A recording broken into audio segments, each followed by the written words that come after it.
There's something strange and curious about how, depending on in which corners of the internet you are moving, and especially which language you are using, you can have wildly different personas and identities.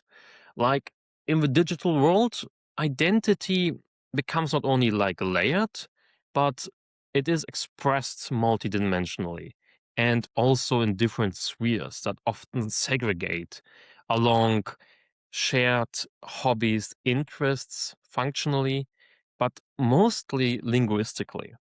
And I find it kind of fascinating, especially now as I'm starting to produce more content and publishing more as a political activist. There's like a dissonance between different personas that I have online. Um, what do I mean with that? So, if you follow me on this podcast in English or in general my English speaking Substack social media, you almost certainly know me as a Euro-federalist, pro-European, pan-European activist that works for uniting Europe, for democracy, for pan-European republic. And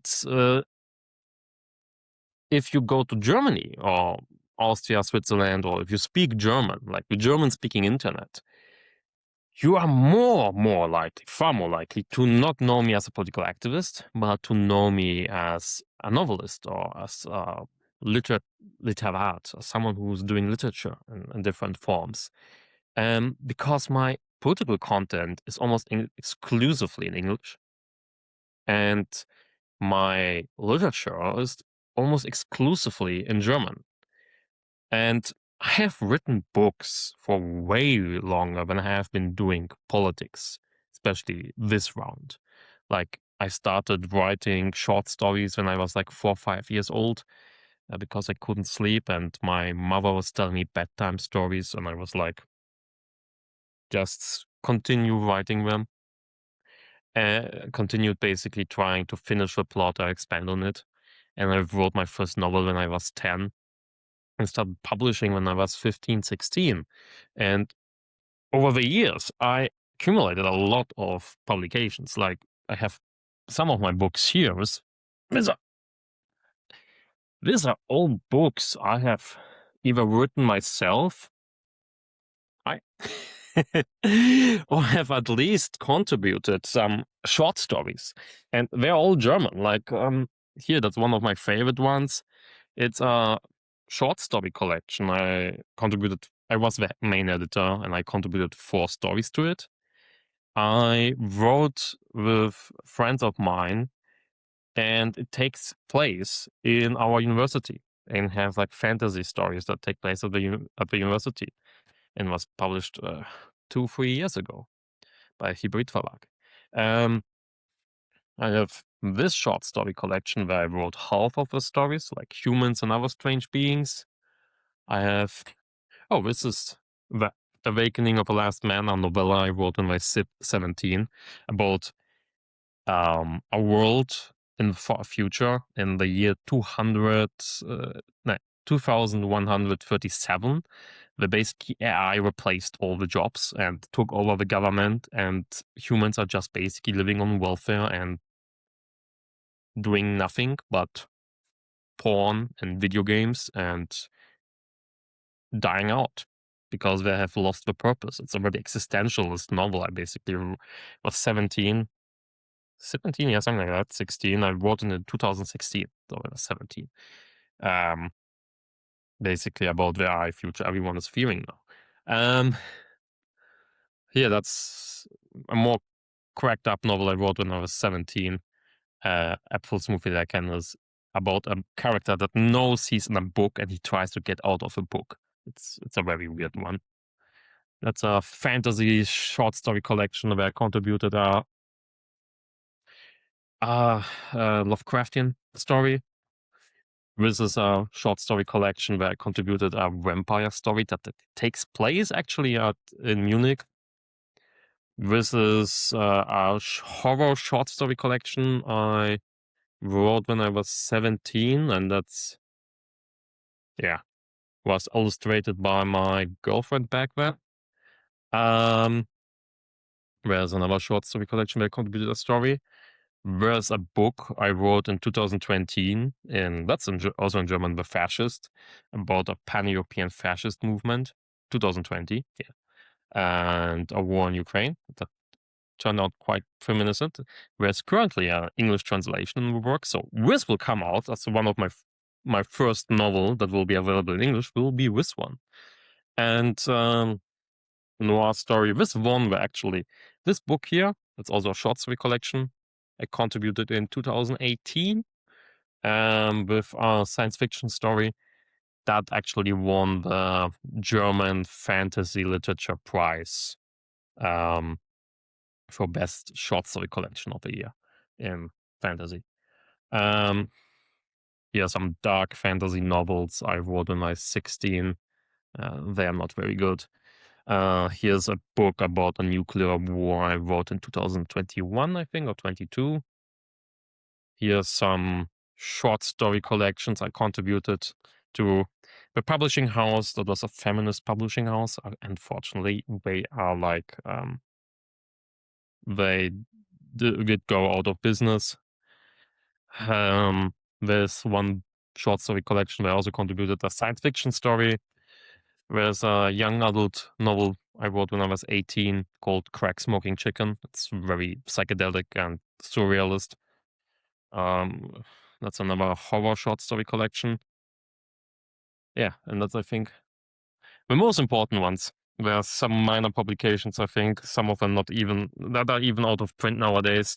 And basically, what's the point of it? Um, I think if you have read some of my novels, especially, for example, my more political and philosophical ones, like this book, Mocking Fascists, or the existential one, or also the more psychedelic surrealist books, you probably have a better judgment of my character when you just know my political activism, especially because I'm I'm not much of an ideologue. And I think it makes probably easier to understand my entire work if you know my books. So that's something I was thinking about lately. Also how like literature and politics are like intertwined. I mean, nowadays it's rather rare to have novelists and people that do literature go into politics and political activism. It was way more common 100 years ago when literature was the mainstream medium. Um, like my favorite example being World War II, also being a battle between Churchill, who won the Nobel Prize in Literature later on, and he was actually first known as a writer and as a novelist before he entered parliament and politics, and he was quite successful as a book writer. He basically made his living with that. Many people have forgotten that nowadays, but actually his novel Savrola is even he wrote it when he was young, but it's very fascinating to read because it's basically about a fight against a tyrant, and you see in this novel a bit of Churchill's personality, of his own liberalism, of his own conviction of his own destiny shimmering through in this novel, because it takes I mean it if you know what happened like decades later, he would fight Hitler, you almost like see certain patterns of thinking and rhetorics in this book, like this fight of democracy against evil. And what's funny is that on the other side, Hitler's best man, and then also for a very short time chancellor after Hitler offed himself, was Goebbels. And Goebbels was a failed novelist and playwright. He wrote several novels and playwright and dramas, but they all failed, and he got bitter and resentful. I mean, the Nazis were in general bunch of bitter losers that just hated the world and burned it down. More complicated than that, of course, but if you look at the biographies, especially and not only the grunts, even the leadership, like Hitler as a failed artist, Goebbels as a failed writer. They were all resentful, bitter losers who looked for scapegoats to blame their own failures on. And they're drawn to extremist ideology because of that. Very common pattern. But even that, Goebbels was a worse writer than Churchill, and at the end, he was also beaten in the field of politics by Churchill. So back then, like, and even Mussolini also wrote a novel. Napoleon also wrote one, but never published it. Mussolini published his novel, but retracted it later because it was very anti-clerical. The Annunzio, who basically invented fascism, also wrote novels. I mean, he was actually a successful novelist. But it was it was the medium of the day. So 100 years ago, a lot of people who first became famous by writing novels, and then they went into politics. Nowadays, literature is not that impactful anymore, I would say. At least not as impactful politically. You won't get the same clout and fame. Oh, also like Hunter S. Thompson. Hunter S. Thompson also went into politics after getting famous with his books, but he only ran for, I think, mayor's office. And yeah, I'm getting off the track. 100 years ago, you could get the clout, the fame, and the money to go into politics writing books. And nowadays, it's much harder because literature is not anymore the dominating medium of the day. It's video, it's video games, it's not even movies. I think even movies are way past their peak. We are now at serials and short-term content, online content, and video games dominating culture and downstream from culture, influencing and shaping politics. So, yeah, literature nowadays for 99% of all novelists is like a nice hobby. It's also for me a nice hobby, to be honest. I love writing, I love creating stories, but and even despite having some success, like I have sold my fair share of books, um, even if you're like a best-selling author, at least in Germany, you can't live off it, because it's just the money isn't there, right? Um, like a Spiegel bestseller in Germany, best-selling book starts at like 10,000 sold books, and an author will get 1 to 2 euros per sold book, like something like 10-15%. So if it's a pocket edition, it will be like €1 and or €2. So maybe even if you're like a famous best-selling novelist, you will make basically converted to hours less than minimum wage. That's the reality. While like 100 years ago, Churchill could finance his political campaigns by the money he made selling books. So that changed. But I think some things like core skills you need for literature, and that I think you don't necessarily develop when you do short-term content, are still useful. I mean, if you look, for example, at the Trump presidency, of all the populists popping off right now, a lot of them are like very social media focused and very rare for a short buzz. Especially if you look the communication of the White House, it's basically just flooding the zone with bullshit and short-term rage bait, which works well in the short run. But what it doesn't do is establish grand narratives that are really like have a big vision. And I think that's something you have to do both as a politician and as a novelist. You have to first have empathy. I think if you don't have empathy and you're not capable of thinking yourself into the shoes of other people and trying to understand other characters, other people, your novels will suck and your short stories will be boring because they will be you have to maybe you we just have very bland characters, right? Um, you have to have some grasp of human psychology to tell a good story, and also a story that's captivating and convincing, and people like to read. Um, and the same for politics. If you want to engage voters, you have to understand them. You have to understand their needs. You have to understand um, what their issues are. How could you solve them? And then also you have to tell grand stories that are coherent and have some stamina, because it takes a long time to write a novel. It takes a long time to put a political campaign. So you have to be patient, you have to have stamina, and you have the ability to tell a big interconnected story, bring things together across disciplines, across topics. And that's something you need to do a novel, but you also have to do this in politics, where you have to basically, if you really want to convince people of a better world, you have to imagine it. You have to imagine, how would a better world look like you are fighting for? Like, how would a united Europe look like? How would a more democratic, more free Europe look like? And tell these stories, build them, and create visions people actually motivated for. And if you just say, well, I want a more democratic and free Europe, well, yes, nice, that's cool. And we all want that. But I think you only are able to mobilize people long term by telling them, the people and everyone, this as a good, coherent story.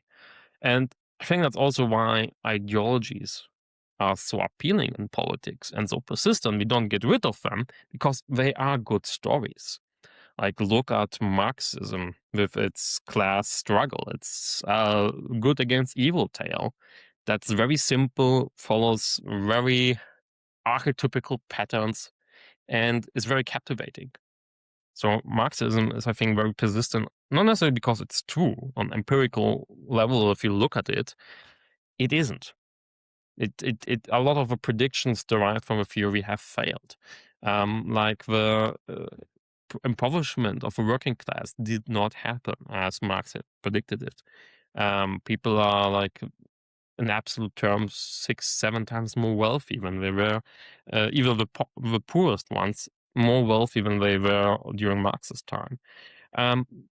But same goes, for example, for fascism. It also offers a black and white, literally black and white distinction of the world, which follows this good-evil pattern and appeals to emotions and stories and myths and symbols.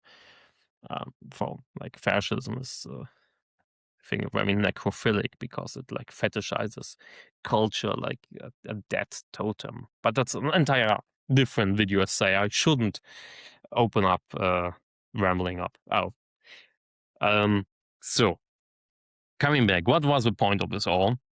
Basically, I was musing about and trying to connect a little bit that I'm not only a political activist, I also write things.